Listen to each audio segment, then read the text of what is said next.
Olá, turma, tudo bem? Vamos dar continuidade, tá, ao nosso estudo da teoria do crime. Iremos falar agora das espécies de conduta. Tá? As condutas podem ser dolosa, culposa, comissiva ou omissiva. Tá? Iremos falar agora da conduta dolosa. O que vem a ser conduta dolosa? A conduta dolosa nada mais é do que quando a gente quer o resultado ou assume o risco de produzi-lo. É o que está previsto lá no nosso artigo 18, inciso 1º do nosso Código Penal. Beleza? Então, doloso, a gente quer o resultado ou assume o risco de produzir. Quer o resultado, dolo direto. Assume o risco de produzir, dolo eventual. Beleza? E na conduta culposa, o que vem a ser a conduta culposa? A conduta culposa nada mais é do que quando o agente, tá, ele dá causa ao resultado em virtude de sua negligência, imperícia ou imprudência. Tá? É o que está previsto lá no artigo 18, inciso 2º do nosso Código Penal. Então, conduta, tá, culposa é quando, tá, o agente dá causa ao resultado, tá, em razão, em função, tá, da sua imprudência, negligência ou imperícia. Tranquilo, belezinha? Não se preocupe que mais para frente nós vamos, quando falarmos do crime culposo, iremos destrinchar o que vem a ser negligência, o que vem a ser imperícia, o que vem a ser imprudência. Tranquilo? E a conduta comissiva ou positiva? Então, a conduta comissiva também é chamada, tá, de conduta positiva. O que vem a ser essa conduta comissiva ou positiva? Tá? É quando a gente faz, tá, aquilo que a norma proíbe. Tá? Então é quando a gente faz a conduta comissiva ou positiva, é o fazer. Tá? É quando a gente faz aquilo que a norma proíbe. Isso vem a ser conduta comissiva ou positiva. E a conduta comissiva ou negativa é ao contrário, turma, tá? É quando a gente deixa de fazer aquilo que a norma o obriga, tá? É o não fazer, tá? Então, comissiva, o agente faz, tá, aquilo que a norma proíbe, é o fazer, tá? E a comissiva ou a omissiva ou negativa, tá? É quando a gente, tá, ele deixa de fazer aquilo que a norma obriga, é o não fazer. Beleza? Turma, a conduta omissiva ou negativa, ela pode ser própria, pode ser imprópria, pode ser dolosa ou pode ser culposa.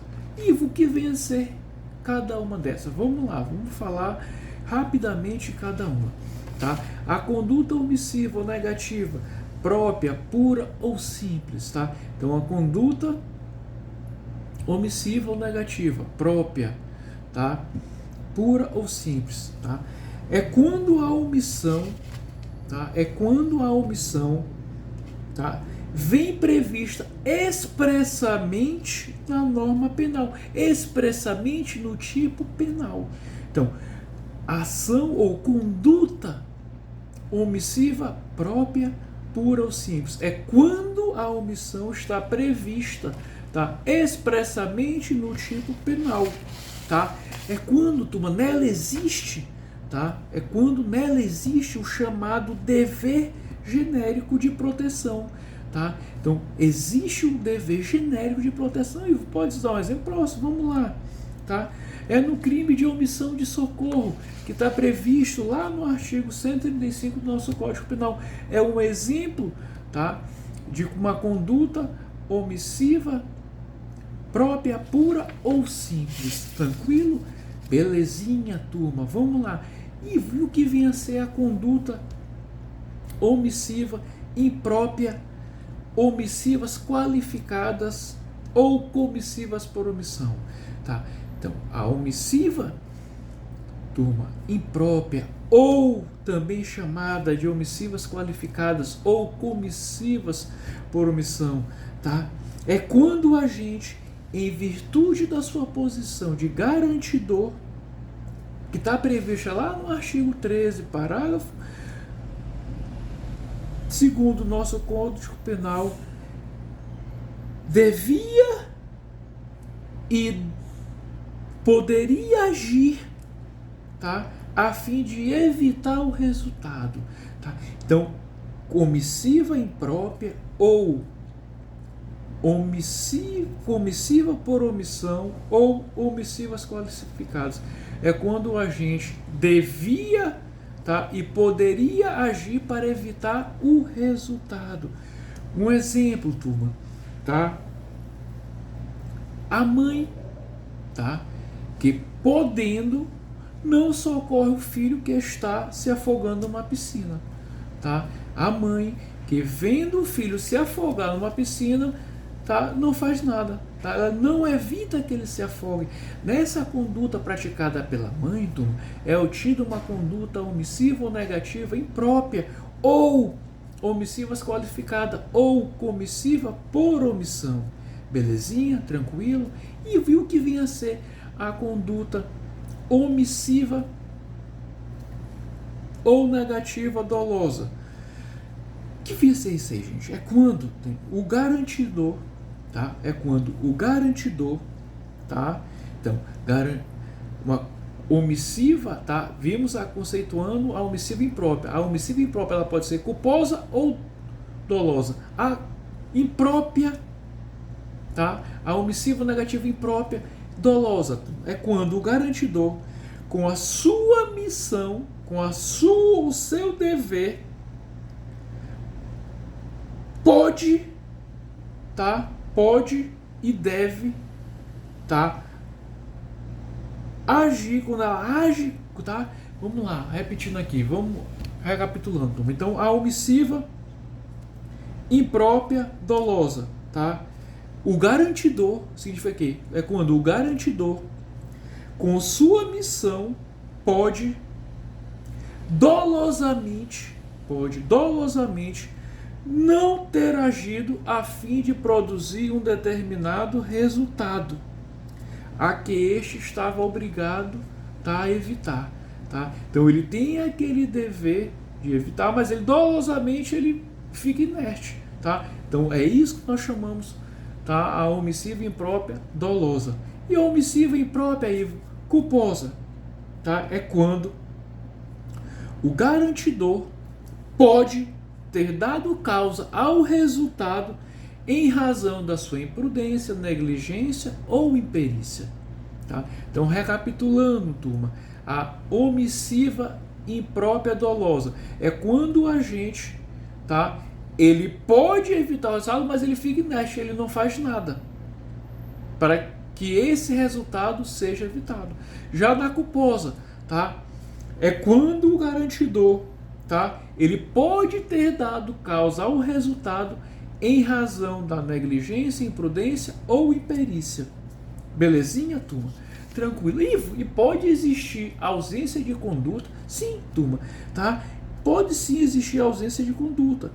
Um exemplo, na força irresistível, tá? É um exemplo de ausência de conduta. Um outro exemplo, turma, tá, são os movimentos reflexos, tá? O outro exemplo, o estado de inconsciência. Vamos falar de cada uma, tá? Então, a ausência de conduta em razão da força irresistível. Aqui nós temos o quê? A força irresistível do homem e da natureza. O que vem a ser a força irresistível do homem, turma, tá? Um exemplo é a coação física. É um exemplo de força irresistível, tá, do homem. É a coação física. É o que? É você colocar o dedo do gatilho, tá? Você colocar o dedo do gatilho de alguém e apertar, e forçando o tiro. É uma força irresistível, tá, em razão do homem, tá? Então, nesse caso, a pessoa que atirou, ele não agiu por vontade, a ausência de conduta, tá? Um outro exemplo, a força irresistível da natureza. O que vem a ser isso, turma? Tá? Um exemplo é você ser arrastado pelo vento ou pela uma enxurrada e causar um dano em alguém, tá? Você está dentro de um carro, tá? Que é levado pela enxurrada, tá? E vem a passar, atropelar um terceiro, uma pessoa, causar um dano a alguém, tá? Então a ausência de conduta em razão da força irresistível da natureza, beleza? Movimentos reflexos, que vem a ser esses movimentos reflexos? Então são aquelas reações geradas, ocasionadas por determinados impulsos. Um exemplo, quando você toma um choque, você dá aquele pulo para trás, tá? Nesse caso, se você vier em razão desse choque causar um dano a uma pessoa, está caracterizado a ausência da conduta, belezinha? E consequentemente não haverá que se falar em crime, tá? Uma outra hipótese, movimentos ou estado de inconsciência. O que é isso, gente?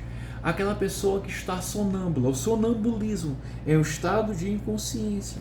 Aquela pessoa que está sob efeito da hipnose ou que está sofrendo um ataque epilético. Se ele vier praticar algum ato, tá?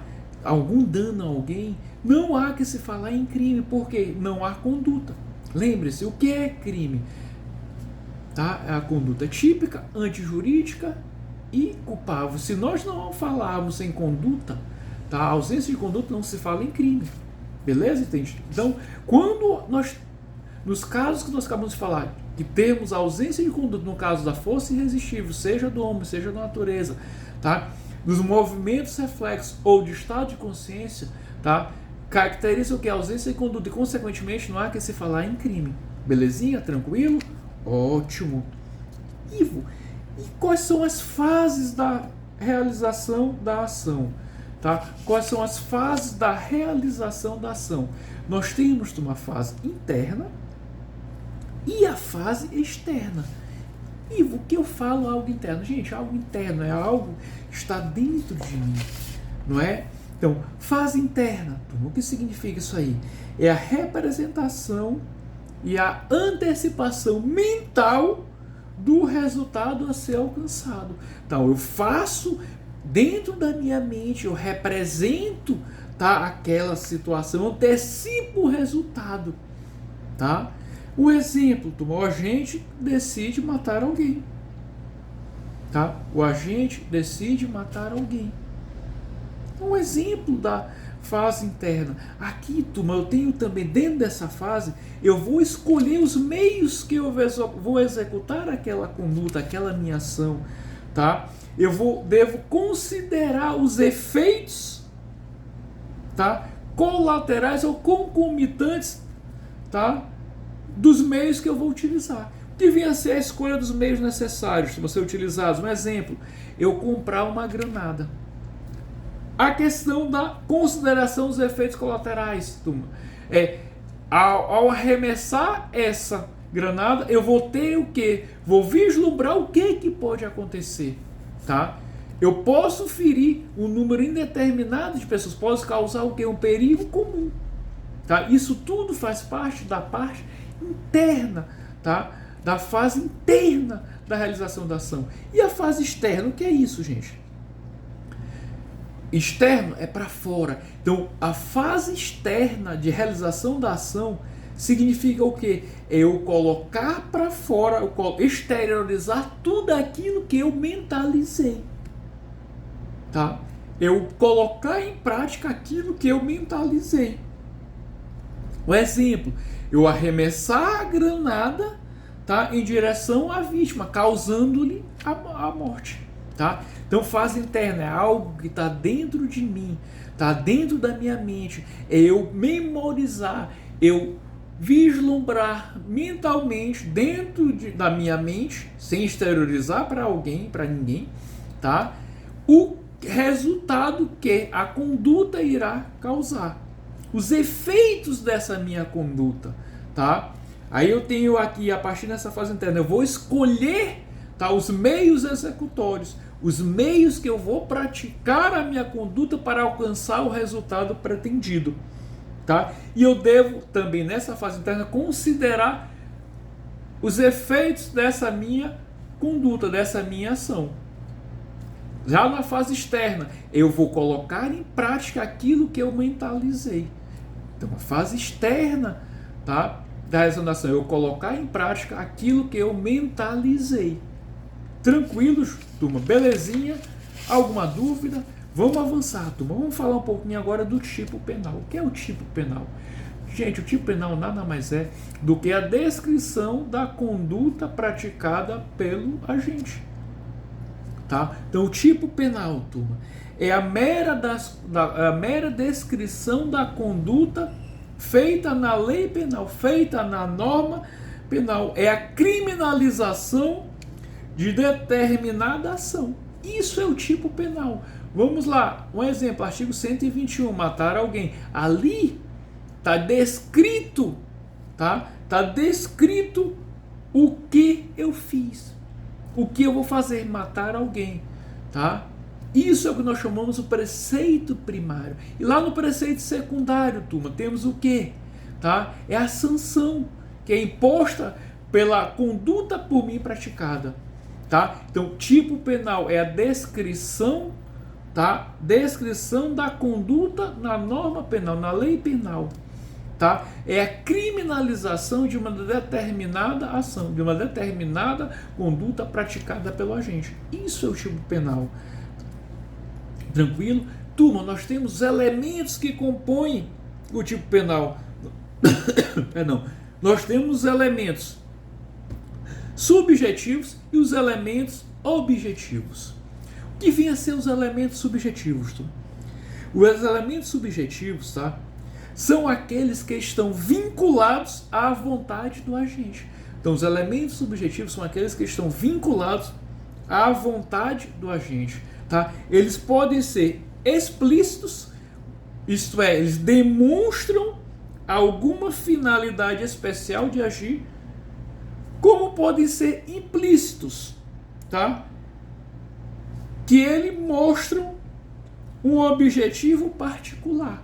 Tá? Então, os objetivos têm a ver com a vontade do agente em praticar aquela conduta. E os objetivos, tá? Os objetivos são aqueles que não estão vinculados à vontade do agente, mas devem ser por eles envolvidos, tá? Então, se nos subjetivos, tá, são elementos que estão vinculados à vontade do agente, nos objetivos não, tá? Eles não se vinculam à vontade do agente, mas devem ser por eles envolvidos. Podem ser, turma, tá? Os objetivos descritivos e os normativos. O que vinha a ser, tá? Os elementos objetivos descritivos são os elementos facilmente reconhecidos por juízo de realidade, tá? São aqueles que podem ser verificados sensorialmente, são através de sentidos humanos, tá? Eles não dependem, turma, de uma valoração, mas de uma pura capitulação.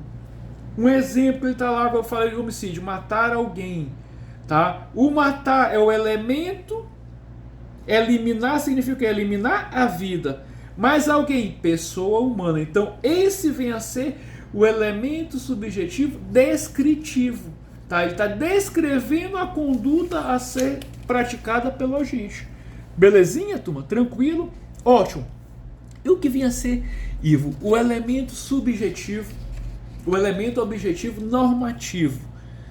Ora, turma, quando eu falo elemento subjetivo ou objetivo normativo, significa o quê? Eles estão descritos à lei, tá? Eles dependem de uma valoração, tá? Então, são aqueles os elementos objetivos normativos, eles dependem de uma valoração, tá? Que surge, tá? De fatores culturais e jurídicos, tá? os fatores culturais e jurídicos. Então, enquanto o elemento objetivo descritivo não há uma valoração, aqui no normativo há uma valoração, tá? Que surgem, tá, dos fatores culturais e jurídicos, tá? Utiliza-se nesse caso aqui a sensibilidade do julgador, tá? É necessário que nós tenhamos, tá, a sensibilidade do julgador. Tranquilo, gente? Tá? Tranquilo. Um exemplo, no caso de testemunha. Testemunha, que está previsto lá no artigo 342 do nosso Código Penal. Aqui não se trata de um juízo, turma, descritivo. Mas é possível, tá? É passível de uma interpretação conforme o entendimento do juiz. Tá? Tranquilo, belezinha? Tá bem light até aqui, turma? Tranquilo. Gente, vamos falar aqui, na próxima aula, iremos iniciar e iremos dar continuidade a esse tema, falando das teorias acerca do tipo penal. Que são, tá? A teoria do tipo avalorado ou tipo meramente descritivo, a teoria indiciária do tipo o ratio cognoscente e a teoria da ratio essente, tá? Vamos continuar na próxima aula a partir daqui. Beleza, turma? Um abraço, até o nosso próximo encontro. Falou!